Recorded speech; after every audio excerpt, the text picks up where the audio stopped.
Hello, and welcome to our quarterly economic update. With the elections in the rearview mirror, we can start looking at the big issues facing the markets in 2025. 2024 finished out strong and gave us 2 years of positive returns in the market, which is fantastic news. How will the markets respond in 2025 is the question now. There is some historical data that the third year of bull markets is tougher to keep the momentum going without a pullback.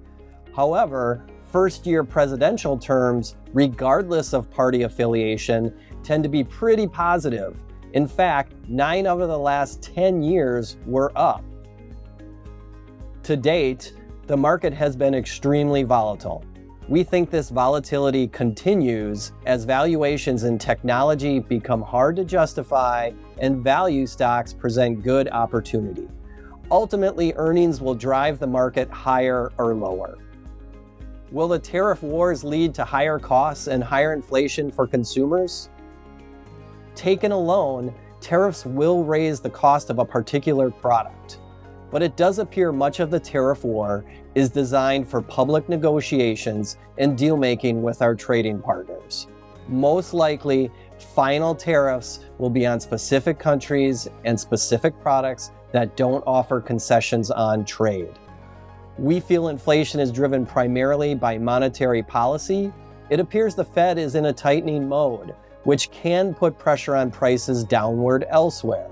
Couple that with a focus to lower energy costs, and it could offset those tariff increases to consumers on the whole and over time. The DOGE question: good, bad, legal, or not? We have heard just about every angle at this point about Elon Musk and government efficiency audits. Our view is very simple. We hope some honest good can come from the actual audit of your taxpayer dollars spent. In 2023, our government ran a deficit of $1.7 trillion, and in 24, $1.8 trillion. $3.5 trillion added to our national debt in just 24 months. To be fair, both sides are to blame. Trump ran deficits as well prior to the COVID relief bills, so did Obama prior to him.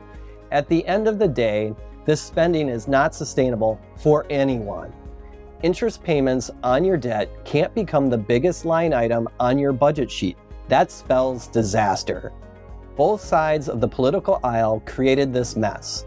If we need to tighten the belt across the federal government, that will not only be good for us fiscally today, but more importantly, for the financial future of our children and grandchildren. This is not new.